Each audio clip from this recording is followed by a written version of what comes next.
Gente, então na parte anterior estava falando aqui sobre o Bocage, né, um pouquinho da vida dele.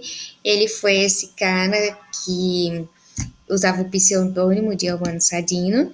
Ele participou da Arcádia, e daí a gente está falando de Arcádia, daquela Arcádia portuguesa que é como se fosse a Academia Brasileira de Letras aqui, mais ou menos, essa é a ideia, né? Um conjunto de pessoas que estão preocupados com questões da literatura, da poesia, enfim, se juntam e formam essa instituição. Ele participou, ele passou a satirizar os próprios colegas da Arcádia com poesias satíricas, né? E por isso foi expulso. Depois que ele foi expulso, a Arcádia se dissipou, acabou. Ele falava sobre o espaço harmonioso do campo e a representação da vida dos pastores e o equilíbrio dos sentimentos, né, que passam a ocupar um espaço menor. Surge o foco no eu e nos sentimentos, nos seus sentimentos, e o tema morte anuncia a chegada do romantismo. Então, o que acontece?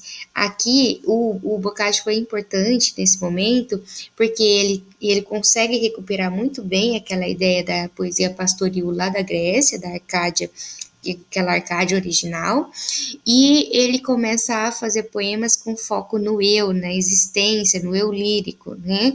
E esse foco no eu, nessa subjetividade, vai dar o início aí, vai dar uns princípios do que a gente vai entender depois que vai ser o romantismo, que é o próximo período literário.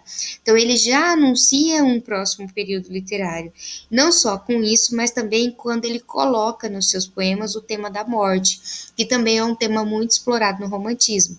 Então aqui a gente tem um momento que a gente consegue entender, o Boccaccio mostra o arcadismo como um momento que refuta o barroco e anuncia o romantismo.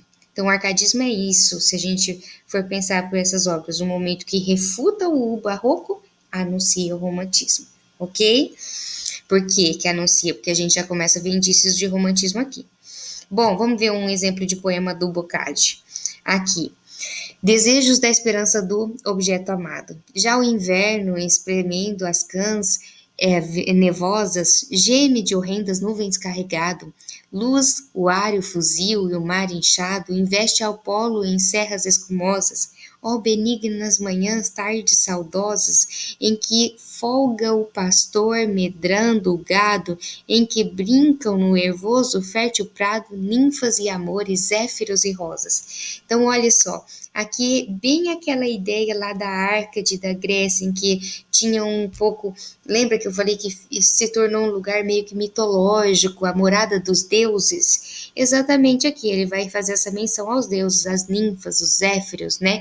E essa situação pastoril ali, muito tranquila, amena, que é retratada no arcadismo. Bom, depois a gente viu como funcionou mais ou menos o arcadismo em Portugal, vamos para o arcadismo no Brasil. O que estava acontecendo no Brasil enquanto tudo isso estava rolando na Europa? Europa, Revolução Francesa, Revolução Industrial, Portugal enricando o monte, que mais? O Pombal lá tentando refutar todas a herança do barroco, tentando afastar a igreja do poder, das influências políticas, tentando recuperar a educação para deixar somente o governo liderando a educação e não mais a religião. E no Brasil, o que estava acontecendo? Ah, sem esquecer que o Pombal estava tentando controlar mais suas colônias, e o Brasil era uma colônia de Portugal.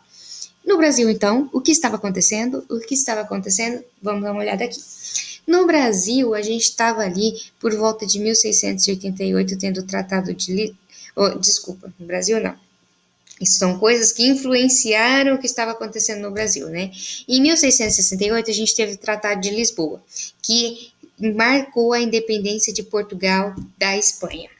1648 teve a independência da Holanda. Junto com a independência da Holanda veio a conquista do comércio de açúcar pela Holanda. Isso quer dizer que a Holanda começou a tomar esse comércio de açúcar que antes era do Brasil. Lembra que no Brasil, lá no Barroco, a gente tinha o que aqui no Brasil? Ciclo da cana-de-açúcar. Então era a exploração do açúcar, não tinha exploração de ouro ainda.